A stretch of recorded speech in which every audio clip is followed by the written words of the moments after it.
오늘은 누가복음 고백과 삶이 있는 신앙인이라는 제목으로 누가복음 강해를 계속 이어나갑니다. 고백과 삶이 있는 신앙인. 5월달은 가정의 달이죠. 그래서 지난 주간에 에베소서 말씀을 통하여 가정의 달 설교를 여러분들과 나누었습니다. 제가 설교 중에 이런 이야기를 했습니다. 5월 21일이 무슨 날이죠? 그랬더니 여러분들이 대답을 못 하셨어요. 달력이 있는 날은 아니지만 요즘 사람들은 부부의 날이라고 말하죠.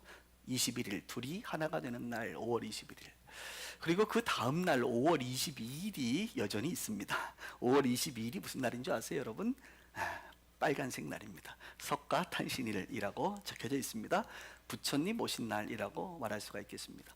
지금 여러분들 오늘 교회 오실 때도 보면 도시 곳곳에 도로를 따라서 연등들이 걸려 있는 것을 보았을 것입니다.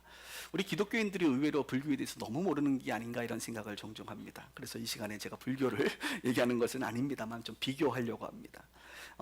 석가모니가 29살에 출가를 하였습니다. 그로부터 6년의 시간 동안 수행을 한 끝에 보리수나무 아래에서 드디어 도를 깨닫게 됩니다. 그래서 이제 부처가 이제 되게 되는데요.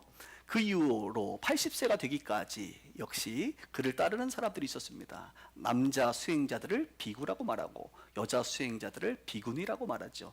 그런 예수님으로 얘기하면 제자들이죠. 그를 따르는 많은 제자들이 있었습니다. 그래서 석가모니는 설법을 강의하고 그 다음 수행하는 법을 알게 하면서 그들과 함께 수행을 하게 됩니다. 수행을 하면서 깨닫게 되고 각 개인들이 그것을 깨닫게 되면 이제 부처가 된다는 거예요. 이것이 이제 불교의 기본 교리라고 말할 수가 있겠습니다. 목사님 어떻게 이렇게 아세요? 저는 동국대학교를 나왔습니다. 조계종 유일한 불교대학 동국대학교. 그곳에 입학하면 열애 없이 불교 학계론을 배우게 됩니다. 그것에서 석가모니에 대한 이야기를 일생을 우리가 배우게 되는데요. 저는 이 이야기를 이렇게 보면서 우리 예수님과 좀 겹치는 부분들이 있지만 근본적으로 기독교와 불교는 매우 다르다 이렇게 말할 수가 있습니다. 기독교는 하나님으로부터 시작합니다. 하나님이 계시고 하나님이 여러분들을 사랑하시고 그래서 우리가 하나님을 만나야 하나님께로부터 왔기 때문에 하나님을 만나야 우리는 행복한 사람들이 되고 하나님을 만나야 우리가 구원을 받게 되고 영생을 누리게 된다는 것이 기독교의 진리입니다. 그런데 인간은 죄인이라는 거예요. 우리의 실존은 죄인이라는 거예요. 이 죄인들은 스스로 수행한다고 스스로 노력한다고 스스로 깨닫는다고 지식을 많이 쌓았다 그래서 우리 이 죄의 문제를 해결할 수가 없습니다. 하나님을 만날 수가 없습니다. 구원과 영생을 누릴 수가 없습니다. 하나님이 세상을 이처럼 사랑하사 독생자를 그래서 주신 거예요. 독생자 예수님께서 우리의 죄를 짊어지고 십자가에 죽으시고 3일 만에 부활하셨으니 그 예수를 믿고 영접하는 자는 구원을 얻게 되는 거예요. 그래서 우리 기독교는 불교와 많이 달라요. 한마디로 얘기하면 예수님은 기독교에서 말하는 그 예수님은 신이시고 불교에서 말하는 석가모니는 사람입니다. 사람과 신의 이야기죠. 기독교는 스스로 하나님을 만날 수 없다, 진리를 발견할 수 없다라는 것을 전제하고 있습니다. 왜냐하면 선악과 사고를 통하여 인간은 타락해버렸기 때문에 이 죄성을 가지고 있는 인간은 하나님을 만날 수가 없다. 아무리 고행을 한다 그래도 하나님이 찾아오셔야 된다는 거예요. 이것을 계시의 종교다 이렇게 말합니다. 하나님이 찾아오신 거예요. 하나님의 아들로서 찾아오신 거예요. 계시하여 주신 것입니다. 진리를 계시하셨어요. 불교는 수행합니다. 찾아갑니다. 끊임없이 생각합니다. 끊임없이 깨달아 보려고 해요. 찾아가는 거예요. 찾아가는 거. 무엇을? 진리를. 그러나 찾을 수가 없습니다. 죄의 문제가 해결되지 않고는 말이죠. 기독교는 확실한 것을 믿는 종교입니다. 이 확실한 것, 진리를 믿는 종교입니다. 반대로 불교는 불확실한 것을 깨닫는 종교입니다. 불확실한 것을 늘 얘기해요. 그래서 스님들의 여러분 이 설교라고 하는 강의를 들으면 설법을 들으면 화두를 던지고 끝냅니다. 생각은 너희들이 하라 이거예요. 확실한 진리가 아니에요. 그냥 불확실한 무언가를 던져버려요. 화두라는 용어가 그래서 불교 용어예요. 사실은 화두가 된다 이런 말 하잖아요. 화두를 던지면 그 다음 스스로들이 수행을 통하여 깨달아 가라는 거예요. 확실한 진리를 발견하지 않습니다. 주지도 않습니다. 저는 기도하기는 불자들이 혹은 스님들이 정말로 깊이 자신을 돌아왔으면 좋겠어요. 그래서 스스로 수행을 하면서 깨달았으면 좋겠어요. 뭘요? 나는 죄인이구나. 인간은 죄인이구나. 인간은 스스로 진리를 발견할 수도 없고 인간은 스스로 구원할 수 없구나라고 하는 그 존재를 정말로 깨달았으면 좋겠어요. 그리고 누군가를 통하여 복음을 듣고 그들이 주님께로 돌아오기를 간절히 원하는 사람입니다.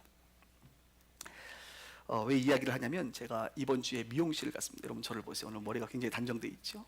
저는 선교지를 나갈 때마다 마치 전쟁을 수행하는 군인과와 같이 손톱을 자르고 머리를 정리합니다. 왜냐하면 선교지에 가면 머리를 이렇게 정돈할 수 있는 환경이 아니기 때문에 늘 좀 짧게 치는 편인데요. 그래서 이번 주에 제가 늘 가는 갈매동에 제가 그 영업적을 하나 선정해서 그곳에 이제 가게 됐어요. 저를 담당하는 디자이너가, 헤어 디자이너가 있습니다. 그래서 제가 이제 머리를 딱 자르고 있는데 저쪽에서 다른 헤어 디자이너가 저에게 이렇게 오는 거예요. 와서 제 옆에 앉더니 목사님이시죠. 그래서 예, 제가 목사입니다. 자기가 여기 저희 담당 헤어 디자이너한테 자기가 비번일 때 오지 않을 때 혹시 목사님이 오시거든 꼭 물어봐 달라는 게 있어요. 그런데 내가 왔으니까 자기가 있을 때 직접 와서 저에게 물어보는 거예요. 그러면서 이런 얘기를 합니다. 자기 간증을 하는 거예요. 목사님, 제가 사실 불자입니다. 제가 불교인데요. 교회 다니라고 주변의 사람들이 얘기해도 그냥 신경도 안 쓰고 세상 표현은 콧방귀도 안 꼈다는 거예요. 그런데 어느 날 내가 기도를 했다는 거예요. 기도를 하는데 너무너무 힘들어서 자녀들 문제 때문에 기도를 하는데 자기도 알지 못하게 하나님 아버지 이렇게 기도가 나왔다는 거예요. 하나님 아버지. 아니, 자기 얘기하는 거예요 지금.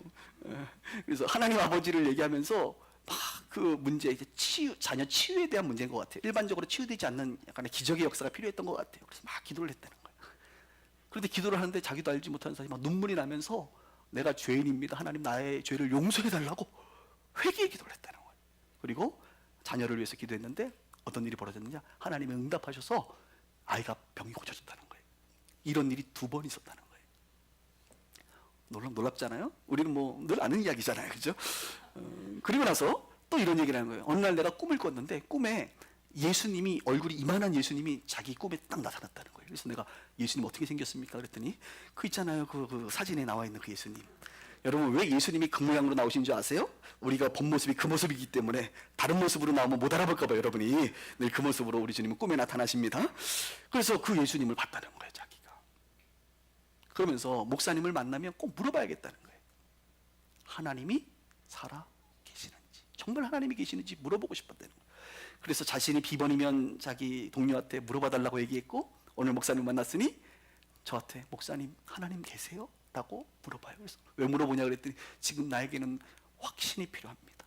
이것이 정말 하나님이 하신 일인지 아닌지를 확신해 필요하다는 거예요. 그래서 제가 눈을 쳐다보고 이렇게 얘기했어요. 하나님은 확실히 살아계십니다. 확실히 살아계십니다. 그러면서 하나님이 살아계시지 않으면 제가 지금 목사 이 노릇을 안 합니다. 더 편하게 살 수 있는 길이 있었거든요. 제가 지금 목사가 된 것은 하나님이 살아계시고, 저는 오늘 이 미용실에 오기 전에도 아침에 기도하면서 하나님과의 대화를 했어요. 하나님은 살아계세요. 그리고 실존하시는 분이시고 그분과 대화할 수 있어요. 관념이 아니에요. 이렇게 얘기를 했어요. 그분이 쏙 들어오는 거죠. 그래서 제가 어디 사시냐 그랬더니 이제 여기 별내 사신대. 그래서 별내에 있는 교회도 있고 빛과 소금의 교회는 조금 멀지만 멀지도 않아요. 사실 저도 별내 사니까 오면 된다고. 그래서 제 홈페이지와 유튜브를 보여주면서 설교를 들으시라 이렇게 제가 권면을 하고 어느 날 오게 되면 그분이 그분인 줄 알아보시길 바랍니다. 아마 오늘 이 설교를 지금 녹화하고 오늘 올라가면 내일 그분이 아마 영상을 보면서 내 얘기를 하고 있네 라고, 예 그렇습니다, 당신 이야기를 하고 있는 거예요. 네, 당황할 거예요. 여러분, 그래서 제가 그분에게 이렇게 얘기했어요. 하나님이 당신을 부르신 것 같다. 그 부르심에 반응하십시오. 이제 교회를 잘 선정해서 교회 가서 잘 배우시고 양육받으세요. 그리고 예수님이 어떤 분인지 성경의 설교를 잘 들어보세요. 아마 그분이 예수님께서 구원자 메시아라고 하는 사실과 예수님이 하나님의 아들인 것을 그분이 이제 알게 된다고 한다면, 그리고 그것을 받아들인다고 한다면, 그것을 믿게 된다고 한다면 그분은 언젠가 세례를 받을 것입니다. 제가 이 이야기를 하는 것은 오늘 우리가 읽은 본문의 이야기가 바로 이런 이야기예요. 예수님께서 2년 동안 제자들과 함께 다녔습니다. 제자들과 함께 다니기 전에는 제자들을 부르셨어요. 한 명 한 명 한 명 불렀어요. 그리고 그 제자들과 2년 동안 지금 다니셨습니다. 그리고 나서 오늘 예수님께서 제자들에게 물어보세요. 사람들이 나를 누구라고 말하느냐? 그리고 너희들은 나를 누구라고 생각하느냐 라고 물어보십니다. 2년 동안 그들은 보았습니다. 예수님께서 만나는 사람들과의 대화를 들었고 예수님의 기적을 보았어요. 지난주에도 오병이어의 기적을 그들은 보았습니다. 물 위를 걷는 예수님을 보았어요. 풍랑을 잠잠케 하시는 예수님을 보았어요. 혈루증 여인을 고치는 것을 보았고 야이로의 딸, 죽은 야이로의 딸을 살리신 것을 그들은 다 보았어요. 기적도 보았고 고치는 것도 보았고 심지어 동네에 있는 모든 사람들이 알고 있는 군대 귀신 들린 사람을 고치시는 장면도 보았어요. 사마리아 여인과의 만남을 통해서 그에게 생명을 주는 것을 보았고 니고데모를 만나서 그에게 복음을 전하는 것을 보았습니다. 그분의 가르침을 수도 없이 2년 동안 들었습니다. 그리고 나서 예수님은 제자들에게 물어보는 거예요. 너희들은 나를 누구라고 생각하느냐? 여러분에게 질문합니다. 여러분은 예수님을 누구라고 생각하십니까? 기독교의 창시자요? 아니면 저와 여러분들과 같은 동일한 인물이? 아니면 석가모니가 불교를 창시한 사람이라고 한다면 뭐 석가모니 정도 되는 유명인이요? 위대한 성인이라고 볼 수 있을까요? 그런데 예수님은 그런 분이 아니십니다. 이것이 불교와 기독교의 차이예요. 석가모니는 사람이지만 예수님은 하나님이십니다. 그는 구원을 줄 수 없어요. 스스로 알아서 깨달으라고 화두만 던질 뿐이지만 우리 예수님은 분명하게 말씀하십니다. 내가 곧 길이요 진리요 생명이다. 나로 말미암지 않고는 하나님을 만날 수도 없고 영생을 구원을 얻을 수도 없다라고 말씀하시는 분이십니다. 그는 석가모니는 스스로 생명이 다해 죽었지만 예수님은 저와 여러분들을 위하여 우리의 무거운 짐을, 죄의 짐을 대신하여 십자가에 희생해 주신 분이십니다. 차원이 다른 분이십니다. 한번 성경을 볼까요? 18절입니다. 오늘 우리가 읽었던 성경 18절입니다. 예수께서 따로 기도하실 때 제자들이 주와 함께 있더니 물어 이르시되 무리가 나를 누구라 하느냐라고 예수님 물으십니다. 대답하여 이르되 세례 요한이라고도 하고 어떤 사람들은 엘리야라고도 하고 더러는 옛 선지자 중에 한 사람이 다시 살아났다고 합니다. 그럼 다른 사람들 이야기 중요하지 않고 너희들이 중요한데 오늘 너희들을 나를 누구라고 생각하느냐? 그때 성격도 급하고 나름대로 제자들 중에 리더라고 수제자로 불리는 베드로가 나서서 이렇게 말합니다. 하나님의 그리스도신이다. 마태복음의 표현으로 얘기하면 예수님 당신은 주는 그리스도시요 살아계신 하나님의 아들이십니다. 주는 그리스도 메시아 구원자, 주님은 구원자시고 당신은 하나님의 아들이십니다 라고 고백을 합니다. 여러분의 고백이 베드로의 고백과 동일하신가요? 여러분 예수님이 여러분들의 구원자가 맞습니까? 여러분 예수님이 하나님의 아들이 맞습니까? 예. 어떤 분들은 지금 교회 생활 1년 정도 하신 분들도 있을 거예요. 어떤 분들은 수십 년 하신 분도 계시고 어떤 분들은 모태신앙이라 그래가지고 뱃속에서부터 어머니 따라서 교회 다닌 분도 있을 것입니다. 어떤 분들은 확실하게 이 사실을 믿는 분도 계시고 어떤 분들은 아리까리 하신 분들도 있을 거예요. 여러분 예수님의 가르침을 계속 들어보십시오.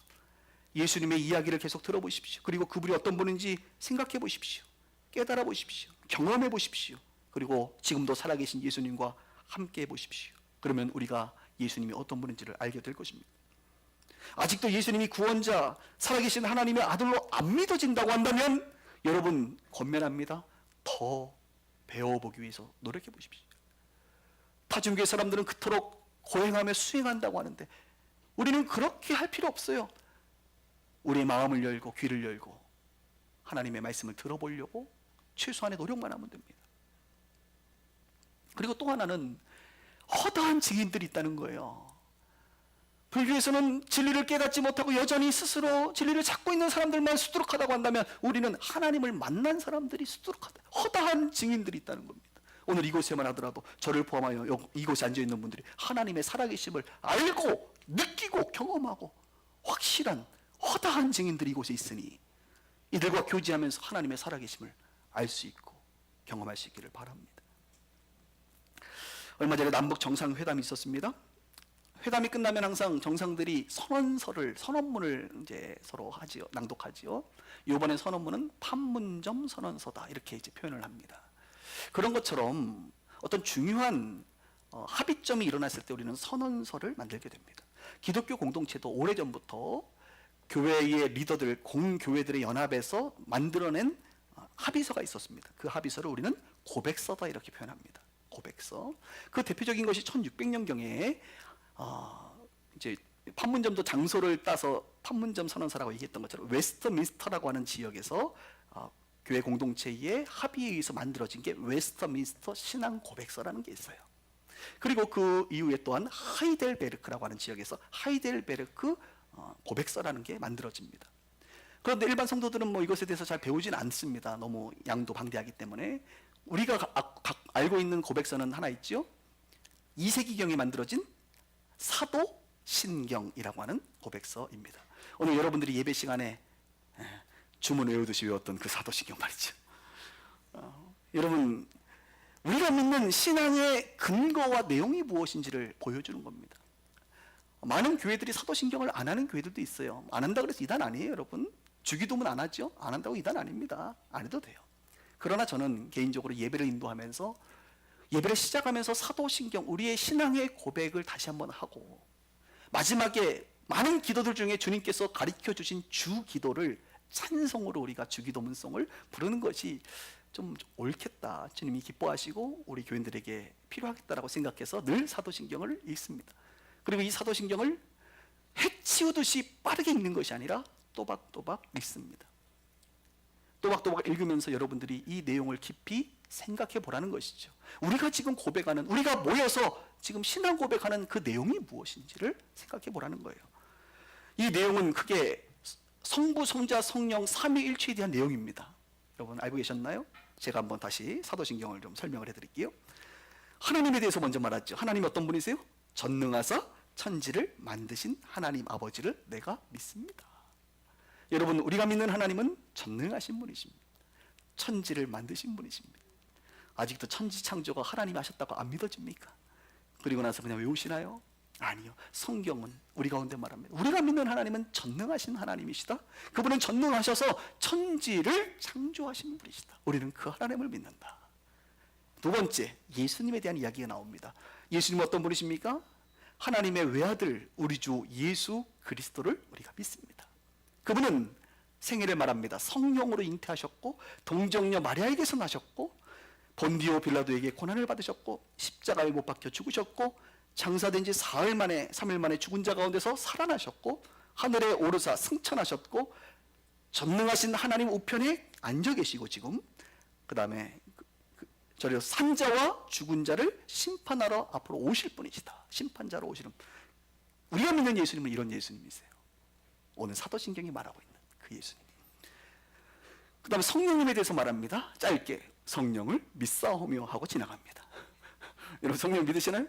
네. 성령이 어떤 분이신지 그것에 대해서는 말하고 있지 않아요. 계속 우리는 알아야 될 것입니다. 그리고 우리는 교회를 압니다. 거룩한 공적 교회, 교회입니다. 교회. 그리고 교회 안에 있는 성도들의 교제, 서로 교통하는 것. 그리고 하나님으로부터 우리는 죄를 사하여, 하나님이 우리의 죄를 사하여 주시는 것. 우리는 우리의 몸이 영이 아니라 몸이 정말 다시 부활할 것을, 그리고 영원히 살 것을 우리는 믿는다라고 하는 믿음의 고백을 매주 저와 여러분들이 하고 있어요. 제가 지금 설교하는 이 마음처럼 여러분 고백하고 계시죠? 앞으로 사도신경 할 때마다 이 내용을 정말 매주 여러분들이 고백하셨으면 좋겠습니다. 이렇게 사도신경은 삼일체 주님과 교회 성도 구원과 부활과 영생에 대해서 짧게 우리에게 가르쳐주고 있습니다. 그런 면에서 교회는 고백 공동체이고 성도는 신앙 고백자이다, 이렇게 말할 수가 있습니다. 교회는 고백 공동체입니다. 성도는 신앙 고백자다, 이렇게 말하는 거예요. 오늘 베드로가 주는 그리스도시요 살아계신 하나님의 아들이라고 고백했던 것처럼 신앙의 출발은 예수님을 알아보고 이제 신앙의 고백으로부터 신앙생활은 시작된다는 것입니다. 이렇게 베드로가 고백했던 것처럼 저와 여러분들이 분명히 고백을 했습니다. 그리고 우리는 세례를 받았습니다. 신앙 고백한 사람들이 원래 세례를 받는 거거든요. 세례를 받고 거기서 끝나지 않습니다. 두 번째 스텝이 있습니다. 그것은 바로 더 깊은 진리 가운데 이르는 것입니다. 하나님의 인도하심을 받는 것입니다. 22절을 볼까요?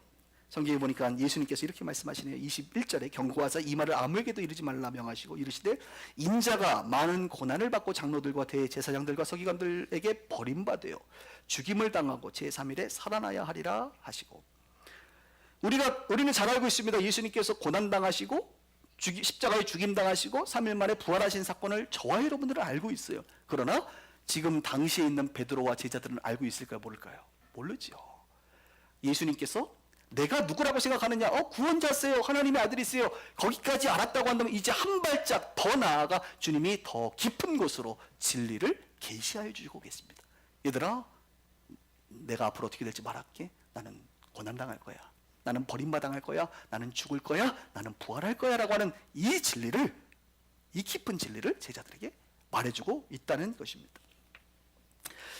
그런 면에서 저와 여러분들도 신앙생활하면서 사도신경만 해서 끝나는 게 아니에요. 사도신경 이후에 더 깊은 곳으로 하나님이 저와 여러분들을 이끌어 가십니다.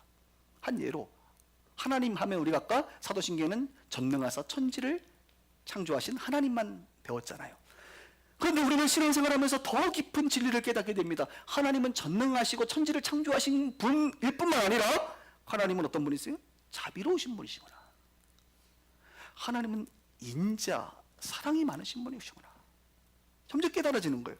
하나님은 때로 질투하시고 분노하시는 분이시구나. 하나님은 공의로우신 분이시구나. 하나님은 섬세한 분이시구나 라는 것을 깨닫게 되는 거예요. 더 깊이 알게 되는 거예요. 그래서 신앙생활은 삼일체 주님에 대해서, 교회에 대하여 더 깊이 알아가는 거예요. 알아감에 풍성함이 있는 것이 신앙생활이고 교회입니다. 저는 요즘에 사실 개인적으로 이 용서하시는 하나님에 대해서 많이 제가 느껴요. 그리고 새 힘 주시는 하나님에 대해서 많이 느껴요. 새 힘 주시지 않으면 아무것도 할 수 없구나, 이거 많이 느껴요. 그러니까 저도 요즘에 느끼는 거예요. 경험하고 알아가는 거예요. 더 깊이. 하나님은 맞아, 진짜 용서하시지. 내가 넘어져도 하나님은 새 힘 주시지. 이거 느끼는 거예요. 알아가는 거예요. 예수님은 여기 보면 뭐 고난 당하시고 십자가 부활 뭐 이런 얘기했지만 사도신경에는 더 나아가 예수님은 우리에게 긍휼을 베푸시는 분이시구나 느끼는 거예요. 저도 기도할 때마다 우리 성도들, 하나님 긍휼, 예수님 긍휼을 좀 베풀어 주세요. 성경에 긍휼을 베풀었던 것처럼 오늘 이곳에 있는 성도들에게 긍휼을 베풀어 주세요.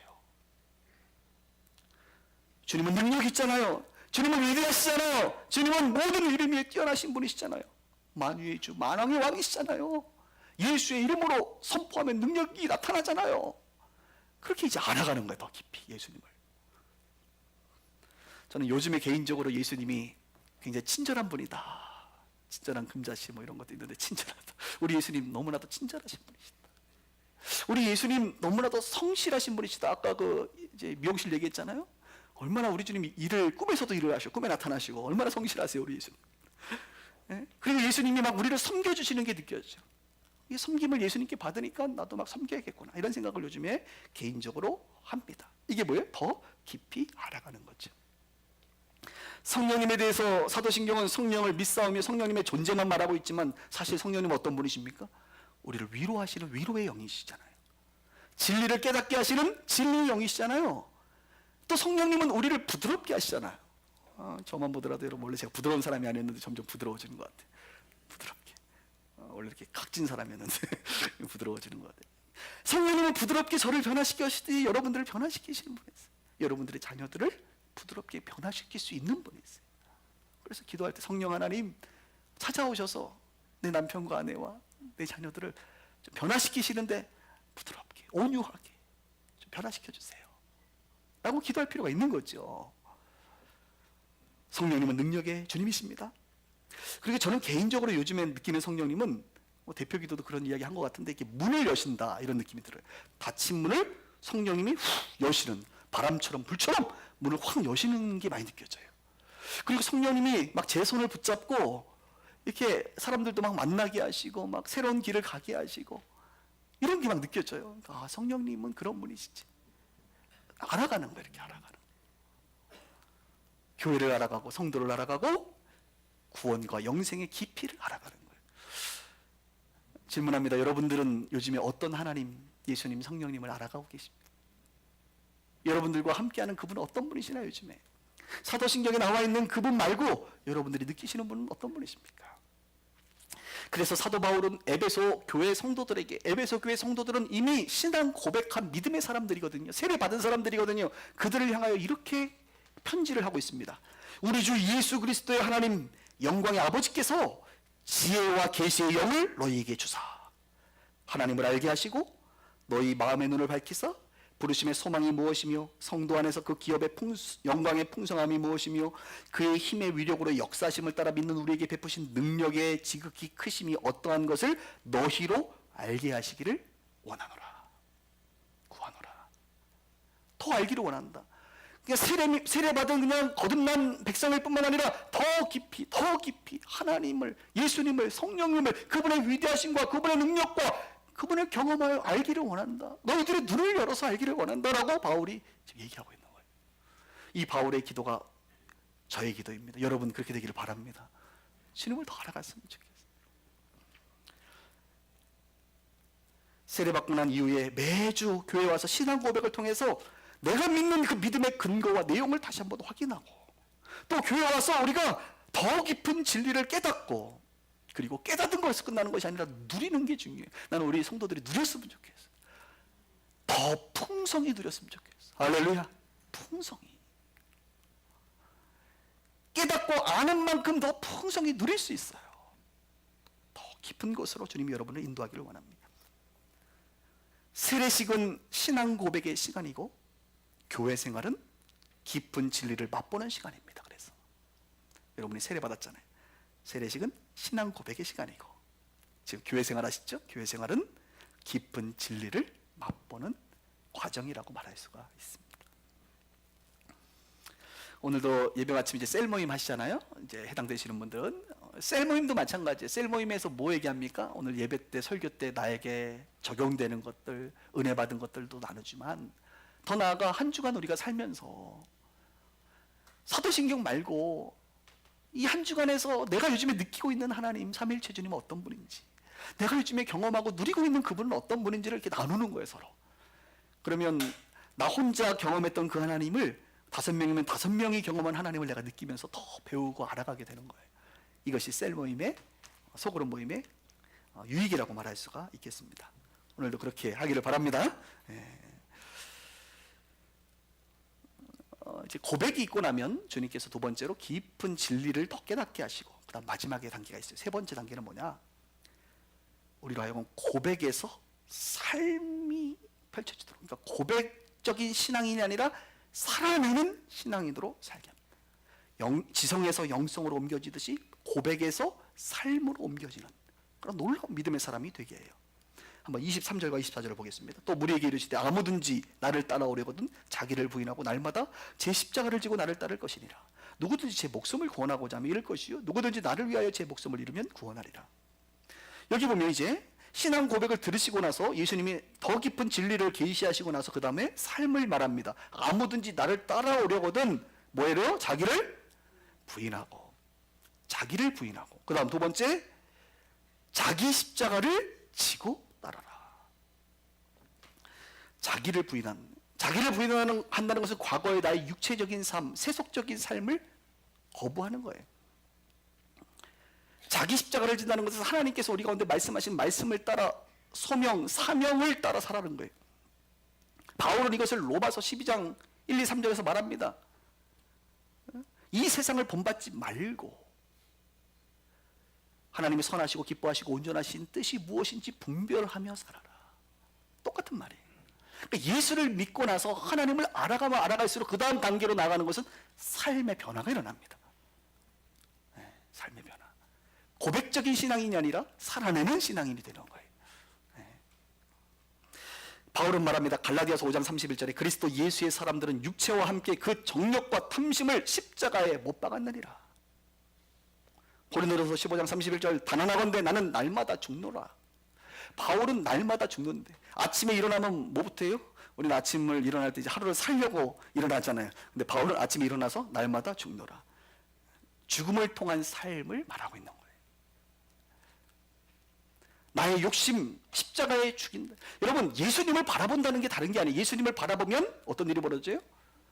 죽는 거예요. 내가 내 감정, 내 생각, 내 육신, 내 소욕을 다 십자가에 죽여. 날마다.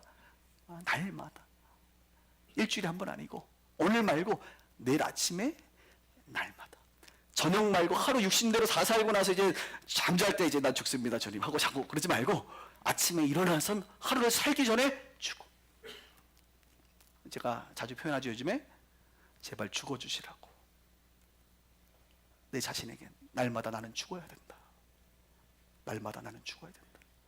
십자가와 함께 나는 죽고 예수님의 부활과 함께 나는 살아야 돼. 할렐루야.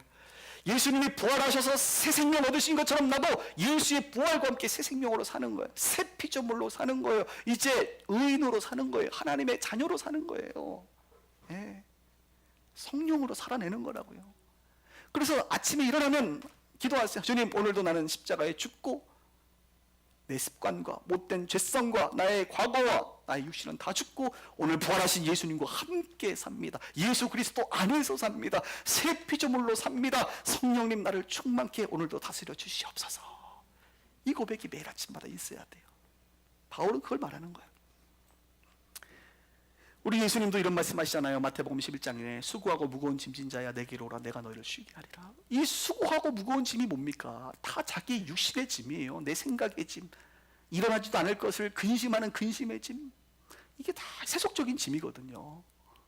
이 짐, 수고하고 무거운 짐진 자야 지금 넘어지고 쓰러지고 무릎 깨지고 발목 꺾이고 일어날 힘도 없는데 제발 나에게 와라.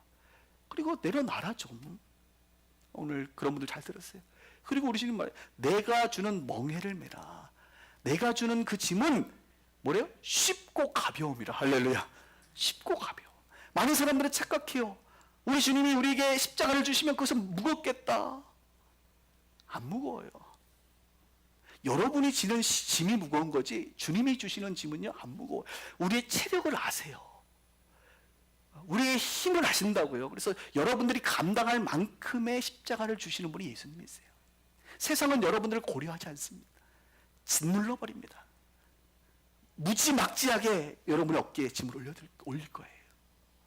여러분을 가만히 내버려 두지 않는다고요. 아침부터 저녁까지 여러분들을 감정과 육체를 계속 돌리는 게 세상이에요. 마귀는 여러분들을 망하게 하고 죽이게 하려고 그래요. 그러나 예수님은 우리를 너무 잘 아세요. 감당하지 못할 시험은 주시지 않아요. 우리가 감당할 만큼 주세요. 그리고 그것도 부족해서 그분이 성령의 힘을 주세요. 능력을 주세요. 그래서 우리가 능히 감당할 수 있도록 만드세요. 함께 하세요. 넘어질 것 같으면 도와주시고 무거운 것 같으면 대신 져주시고 그러신 분이 예수님이세요. 얼마나 좋아요.